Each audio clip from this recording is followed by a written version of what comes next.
திருவாரூரில் பிரதான சாலையின் ஓரத்தில் பிணங்கள் எரியூட்டப்படுகின்றன. இதனால் அச்சத்துடன் மாணவ மாணவிகள் சாலையை கடந்து செல்கின்றன. அண்மை செய்தியாக பார்க்கிறோம். விவரங்களோடு செய்தியாளர் மாதவன் இணைந்திருக்கிறார். மாதவன், அந்த பகுதியில எரியூட்டப்படுவதற்கான மயானங்கள், சுடுகாடு எதுவும் இல்லையா? ஏன் சாலையோரத்துல பிணங்கள் எரியூட்டப்படுது? திருவாரூர் தஞ்சாவூர் மாவட்ட எல்லையில 83 ரகுநாதபுரங்கிற ஊராட்சி அமைஞ்சிருக்கு. இந்த ஊராட்சியில பலதரப்பட்ட சமூகங்களை சார்ந்த மக்கள் வசிச்சுட்டு வராங்க. அதுல ஒரு குறிப்பிட்ட சமூக மக்களுக்கு அந்த பகுதியில சுடுகாடு இல்லாததுனால அவங்க சாலை ஓரங்களிலேயே பிரேதங்களை வச்சு எரியூட்டுறாங்க.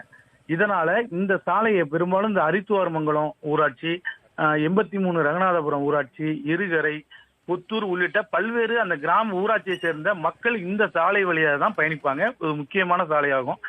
இவ்வாறு பயணிக்கிறது மட்டும் இல்லாம பள்ளிக்கூடத்து மாணவர்கள், 100க்கும் மேற்பட்ட மாணவர்கள் அம்மாப்பேட்டையில உள்ள மேல்நிலைப்பள்ளி, இருகரையில உள்ள பள்ளிக்கூடம், அந்த பள்ளிக்கூடத்துல 1ஆவதுல இருந்து 12வது வரை படிக்கக்கூடிய மாணவர்களும் அந்த வழியா தான் பயணிக்கிறாங்க. அப்படி பயணிக்கிறப்போ இந்த சாலை ஓரங்கள்ல வச்சு முதல்ல பிரேதங்களை எரியூட்டுறதுனால மாணவர்கள், சின்ன மாணவர்கள்லாம், ஏன்னா சில பேர் நடந்தே போகக்கூடிய மாணவர்களும் இருக்கிறாங்க, சில பேர் சைக்கிள்ல போவாங்க, அவங்க எல்லாம் ரொம்ப அச்சத்தோடய பயணிக்க வேண்டிய சூழல் இருக்கு. இது குறித்து வலங்கைமான் அந்த வட்டார வளர்ச்சிகளோட கேட்டப்ப இது போல எரிப்பது தவறான விஷயம்தான், நாங்க அந்த ஊர்ல உள்ள கிராம நிர்வாக அலுவலகத்தை கலந்து பேசி உரிய நடவடிக்கை எடுக்கும்னு சொல்லியிருக்காங்க.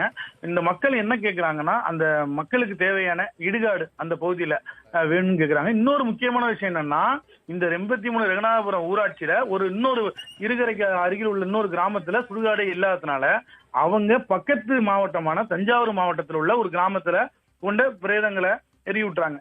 ஆகவே இந்த ரகுநாதபுரம் ஊராட்சி தேவையான இடுகாடு வசதியை ஏற்படுத்தி கொடுக்கணும்னு அங்குள்ள மக்கள் கேட்டுக்கிறாங்க. தகவல்களுக்கு நன்றி மாதவன்.